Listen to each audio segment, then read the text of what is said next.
So your iron is low, and you need to get your iron rails to a healthy level. I actually was just scrolling on social media, and I seen somebody ask, like how can you raise your iron levels, and it inspired me to make this video right fast. So, I want to share with you because I actually worked with a woman last year, and her iron was low, it was pretty very low. And they tried to put her on these iron supplements or what have you, and she was on them for a while, and it wasn't really making that big a difference. And she had an appointment maybe a month, I don't even know if it's a month after working with me, and her doctor was like, yo, I don't know what you're doing, but keep doing it. And I can tell you what she wasn't doing. She wasn't taking those iron supplements. She was doing what I had told her to do. Okay, so she didn't even need the iron supplements, and it took just weeks to fix.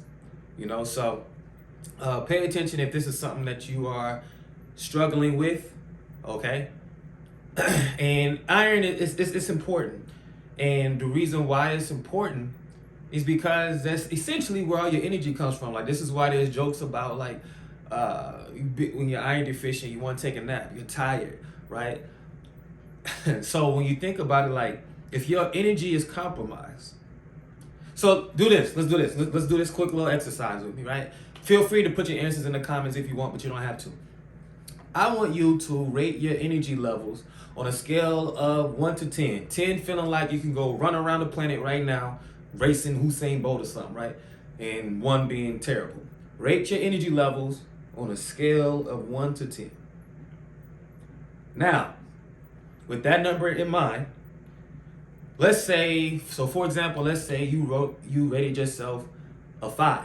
Let me just write this up here. So let's say 1 to 10, 10 being great, 1 to 10, with your energy, and you rated yourself a 5. Do y'all understand what that entails? I want you to think about all the things you have in your life right now. I want you to think about how good it is, like what you would even rate your overall blessings in life right now. And let's say if you rated your energy level of 5, that means that you are only receiving half of the blessings that you deserve. Why? Because you're only putting out half of the energy to get everything that you got. You're not living up to your full potential. You're only reaching half of your full potential. Because if your energy was at a 10, as opposed to a 5, which is twice a 5, right? 5 times 2 equals 10, which means you deserve all your blessings times 2. So if there's any of you who rated yourself like a 2 or a 1, like you rated yourself a 1, your life could be 10 times better if you had the energy. This is why this is important. This is why we're going to talk about the iron, right? But really think about that. Like, that's why we need to really lock in and go grab a notebook or something if you need to. And it's not really a difficult or complex fix. It is, but it's not, right? I can tell you this, it's easier. It'll be much easier to figure this out and apply it than it is to keep living the way you're living. I can tell you that, right? Just think about how your low energy levels is affecting your life, how it's affecting you personally, how it's affecting those around you. You're not able to be the parent you want to be, the spouse you want to be, the employee or the boss you want to be, whatever it is, just the person you want to be in general. You can have more energy to dedicate to being a better version of that. And for many of you, or for all of you who are struggling with your iron levels, if we fix the iron so you can have the energy, who knows? You know what I'm saying? So who knows? Now, I want to establish some things first before we get into the technical things. I would consider low iron or iron anemia deficiency or whatever, I would consider it a disease. Why would I consider it a disease? Because the name of the organization escapes me, but when I read what they said about it, I never forgot it. I want to give y'all their definition, their philosophical definition of health and disease, right? So health or healthy, they said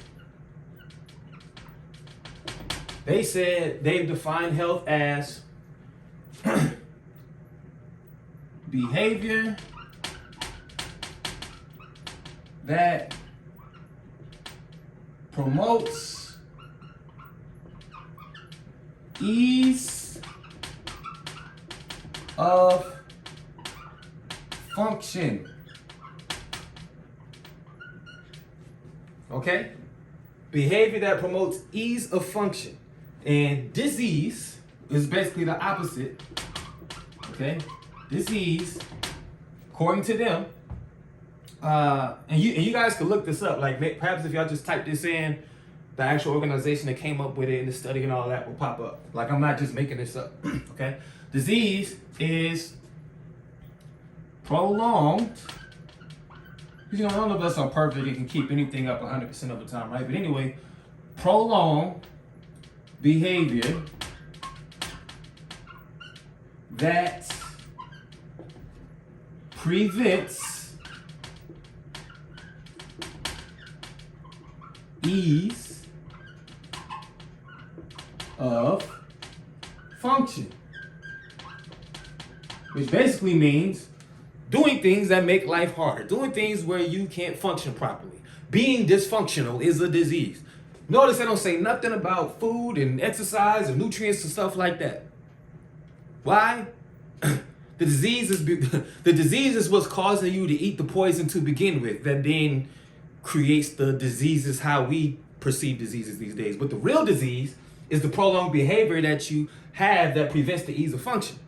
Okay? So if you are behaving in a way that doesn't give your body what it needs for it to function properly, that's a disease already within itself before we even get to the food and stuff like that, before we can even get to the medicine and stuff like that, right?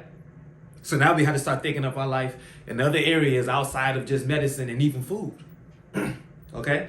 I wanted to establish this. Now this is more my philosophy, what I'm about to say. Now that we understand this, write that down if y'all needed to, pause it to take a screenshot, whatever, but I'm about to erase it. Actually, let me get this. So I'm not using my hands. Okay?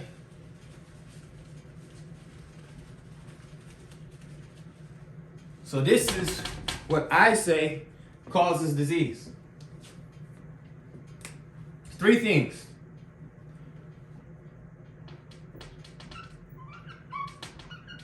Outside of infections. Okay? This is more so for anything else outside of, you just breathe in some. But even that can still fall under ignorance. All right? But ignorance, misinformation, which is almost a form of ignorance. We can say this all boils down to ignorance, but not necessarily in my paradigm. I'll explain in a minute. Okay?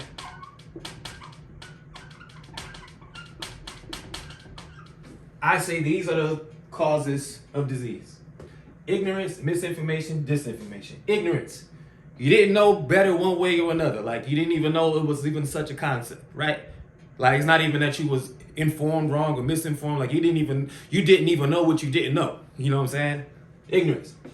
Misinformation, which means that either somebody taught you the wrong thing genuinely though, they thought they were teaching you the right thing, or you misunderstood what they told you, or they gave you a underdeveloped idea, like they didn't give you the full picture and it caused you to act in a way that wasn't to your best interest, right? All that falls under misinformation. So ignorance, you don't know what you don't know, you didn't know one way or another. Misinformation, you didn't know the right thing, right? Like it was like almost like an honest mistake. Disinformation, you just was straight up lied to, right? They literally misled you. And the real dangerous thing about the disinformation, both misinformation and disinformation, especially disinformation, doctrination happens, and sometimes it's difficult to. It's hard to convince somebody they've been lied to or even misinformed. It's hard to convince somebody they've been misinformed or especially disinformed, right? It's easier to fool people than to convince them. It's easier to fool people than it is to convince people that they have been fooled, right? So, with all that being said, I want to get into like the biggest mistakes and lies and things that are causing the iron anemia, and this is like what I put the client on to, right? And we're gonna go into even more specifics, but it's important I go over all of this, right? It's important I go over all of this, and the reason why it's important to go over all of this, because like I said, those are the cures of disease that I just gave you. I want to give you Those are the causes of disease. I want to give you I can't say cure, but the remedies, or the insert synonym for cure, basically, right? And that is going to be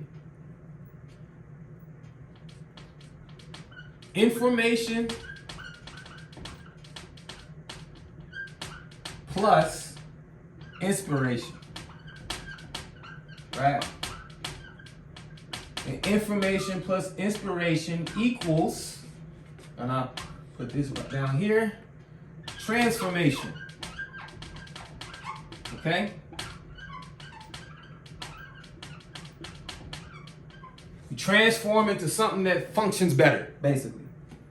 Okay? With the right information and an adequate amount of inspiration, you can make a transformation into something that functions better. And you can transform into a person that functions better. Thus, a healthy person. Right? Something that promotes ease of function. All right? Now, I put inspiration, and it's a difference between inspiration and motivation, right? Huge difference between inspiration and motivation. Motivation is fleeting. How? To have motivation, that means you have a motive, right? Motives change. Motives can change just depending on your mood, right? Like you could have a different motive 10 minutes later than you had 10 minutes prior, for one. For two, once you get a taste of accomplishing that goal, the dopamine is produced. Now that motive is kind of gone, is weakened, is waned. You're not really feeling it like that. This is why, next week I'm about to start this, I'm about to start that. And then other things happen and you're not really that motivated for that anymore. Something else caught your attention. Something else that was way more desirable for you, for the person that you are. That thing became more desirable for you in that moment because you haven't transformed into the person where this thing wouldn't necessarily be that desirable, so you can keep your eyes on the prize, right? So that's motivation. Inspiration is what? Inspiration is internal. Like, even listen to the words. Because with motivation, what's the opposite of inspiration is expiration. And when motives expire, there's no reason why you look for motivation and then the motivation expires. We want inspiration, right? Something can't be inspired and expired at the same time. It's something internal, right? It's internal, and it literally deals with what's called your default mode network in your brain. And that deals with deep thinking and creativity and personal meaning. So it doesn't matter if your emotions change throughout the day, your default mode network, like who you default to, right? The entity that you can potentially transform into, it's a sustaining thing, right? It's a deep-rooted motivation that can't just change with the wind. Motivation deals with dopamine. Inspiration deals with DMD, or your DMN, the default mode network. Very important that we understand that, okay? So, all right, enough of that, but it's important I go over that, right? And I like to go over that before I get into this type of information, because you got to take it serious. I don't want this to just be some other video you watch and it was cool, you learned a thing or two, but you don't actually take action. I need you to find some true inspiration. I'm gonna give you the information, and I try to inspire you to take the information serious so you can make that transformation. So that's how I look at it. Now, what are some mistakes when we get into iron? So even, for example, like with the client I worked with, she was told she needs to eat red meat, right? She's told she needs to eat red meat, and I say that's a mistake. And it's controversial when I say things like that, but first of all, if red meat was such the antidote to iron anemia or to having low iron, red meat consumption, everybody eat red meat. Everybody eat burgers and pigs and whatever. Look, everybody eats red meat. If everybody eat red meat, how come iron deficiency is still so common? How could that be the case? And then there's two different types of iron. That's heme iron from the red meat. Why is this dangerous? Let's say that it does fix iron, right? Let's say it does fix iron. I'm pretty sure there's some people who started eating red meat and then their iron levels got better. Why would I say that's still a mistake? And by the way, as I give you this secret of mistake, first of all, who am I, right? I'm just a random guy on the internet. But second of all, I still will leave this up to your own discretion, your own discernment. I wouldn't advise it. I'm nobody to you anyway, but even if I was, you make your own choice with this specific point. But red meat, red meat, which there's heme iron and non-heme iron. So red meat has heme iron, and other sources, we'll say plant sources that have iron, okay? Sources have non-heme iron. Why does this make a difference? And heme, this is indicative of blood. That's what that's dealing with, right? Excuse me. Because iron is in our red blood cells. That's why iron is important to begin with the energy, because we have the oxygen in our blood cells, and the iron's job is to get the electrons out of the oxygen that's in the red blood cells to charge us up, to give us that electricity so that you can function at an optimal level, right? So, because our bodies is electric, right? And if you don't have that electricity at the level it needs to be at, because you don't have the iron at the level it needs to be at, then you are dysfunctional. You can't function at an optimal level, and that goes to disease. That's why I define it as a disease. So, anyway, heme iron and non-heme iron. What's the issue? Issue is, if you was to go to the IARC website, Institute Association of Research in Cancer, I may be wrong on the actual words. I know that's the acronym, IARC. You can Google that, right? And then look at they have like 5 or 6 groups of carcinogens, right? Long exhaustive list. And it's like, yeah, I know everything causes cancer. God, dog, I can't do nothing. Who cares? But here's the thing. This is what y'all need to pay attention to. Let's say it's 6 groups. It might be 6 groups. It might be one more, one less. The first 2 groups are the groups you need to pay attention to. Group 1 is the carcinogen list of things that definitively cause cancer. They could prove it. There's nothing else to talk about. That's where you find tobacco. That's where you find alcohol, right? The acetaldehyde and alcohol. Radiation, things like that is in group 1. Group 2 is like strong evidence. There's always a high correlation, but they haven't definitively proven it, right? They're just as sure as we are that OJ killed Nicole is as sure we are that everything on this list causes cancer too. So it's a chance that it doesn't, but boy, it really looks like it does. We just haven't been able to prove it. And when you go on group 2, you find this. Group 2 carcinogen.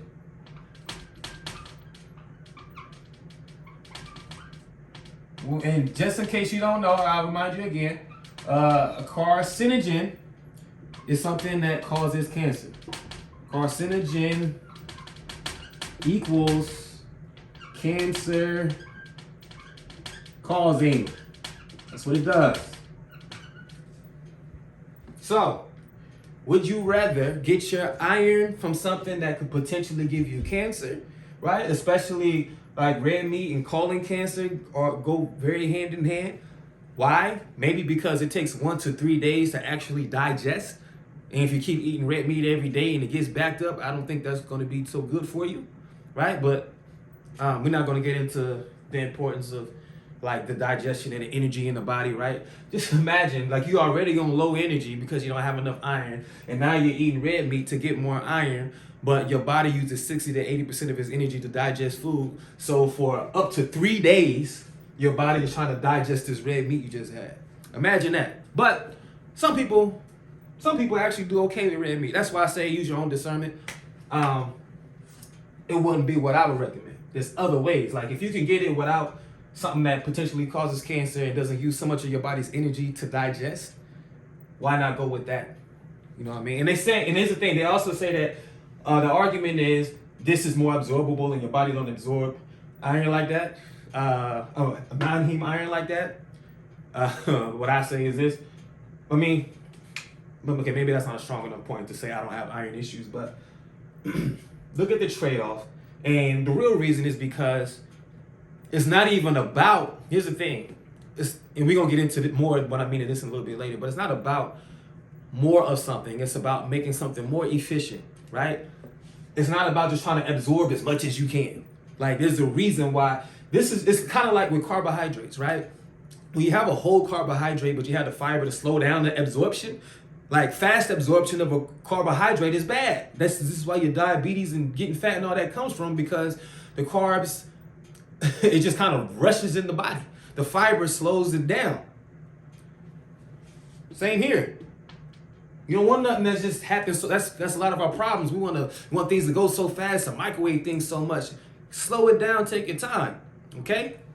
Now, we do need to enhance the absorption of this, but this ain't necessarily the way to go. This ain't necessarily the way to go. In my opinion. Just my opinion. I'm no doctor, no nutritionist, no dietitian. I don't have many certifications or degrees. I'm just a random guy on the internet who just so happens to not have any of these problems, and I help people with these problems. I help fix their problems. So take that for what it's worth. Now, so it's like, dang, okay, I thought I was supposed to have red meat. I thought I was supposed to take these iron pills, and you saying I shouldn't do that. How am I supposed to get my iron, Black and More?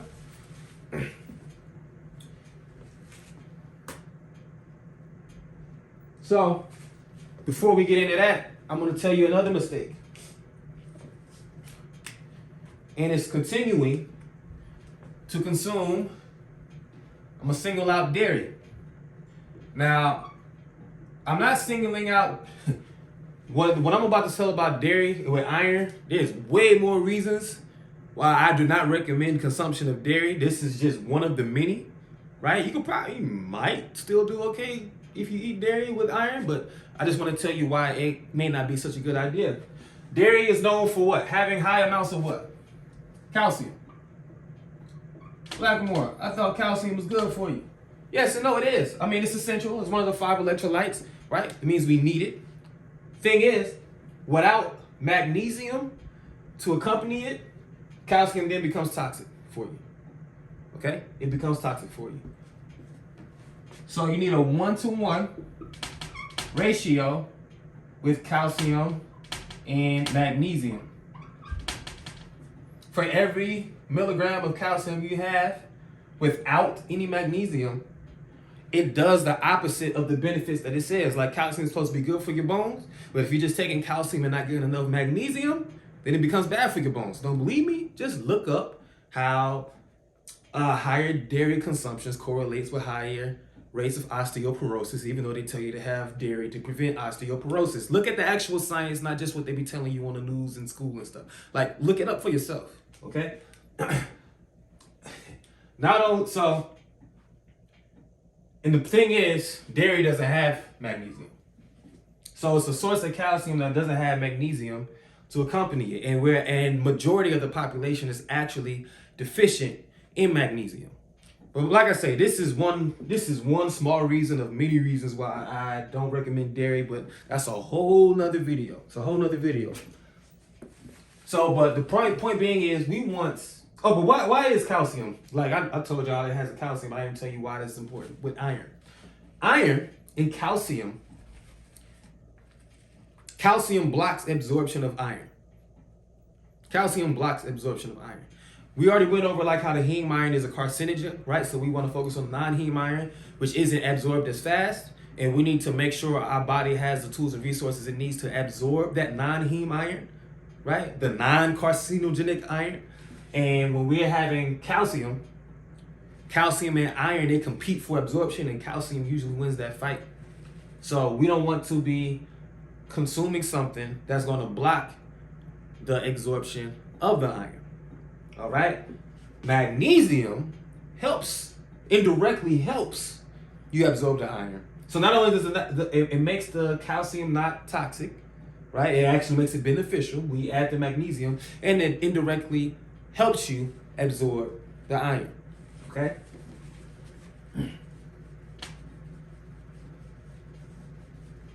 So hopefully this is all making sense. I know it can sound a little technical, but just stay with me. I mean, I'm gonna give you everything I need. Don't worry. So, you told me what not to do, Black and More. I can't eat burgers. I can't eat steak. I shouldn't take the supplements because it's not about just getting more. Then you took my cheese and my milk away. Yeah, dairy, like cheese. Like a lot of things have cheese in it. When I say no dairy, don't just think about milk and think you cool because you drinking the oat milk and the almond milk that got all the sugar in it. Probably better off drinking real milk. It's the cheese. Cheese is milk concentrated. I'd rather you drink milk than eat cheese. If you can cut out cheese, but you still want to continue to drink milk, I think that's a better path. But I digress. Third mistake, very important. We focus too much on trying to get in more iron, right? As opposed to just making the process, more efficient and effective, okay? And doing it the right way. It's similar to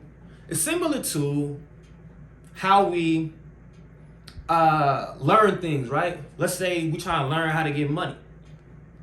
And you learn all these things about getting money, and you reading the books, you going to the seminars, but that's all you doing, right? You don't take time to be bored and let your brain actually process it, so and to get your instincts and all that, right? But that's another conversation. You don't do that. You don't actually put it into practice. You don't actually start producing what you learn. All you do is consume, right? And you're not even consuming it in an effective way. And that's even similar to like just consuming information without actually taking time to process and produce from what you just learned from. It's just like stuff in your face, and you're just eating, and you're not even digesting the food. You ain't even let yourself throw up. Like you just eating. Like it becomes painful and like yo, stop. Like you can't afford to eat another calorie. You can't afford to read another word. Do something, right? And that's kind of an approach a lot of people take with iron. It's just, no, let me just get more iron, and let me eat this burger, take these supplements, get more iron. That's not necessarily the way to go about it, okay? So, there's some other things you need with the iron. And I'm not gonna get too technical with why, but I just wanna tell you what you need, because that's what's important anyway, right? What do you need? You need folate. You need an adequate amount of folate. You need an adequate amount of vitamin B12. And it's important that it's folate and not folic acid. Okay? There's a difference.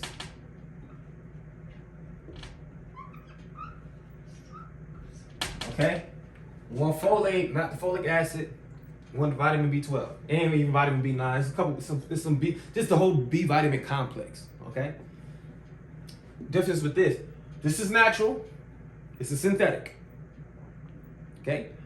There's a certain gene mutation that 40% of the population has where this becomes a problem. That's almost half of the population where folic acid actually becomes a problem.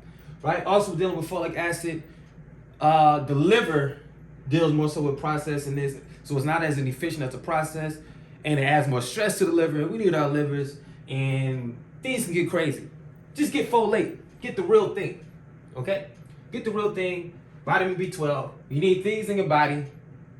Okay? And sometimes iron deficiency and folate deficiency and B12, like sometimes these could look similar. And if you have folic acid, it could mask. You may have a vitamin B12 deficiency.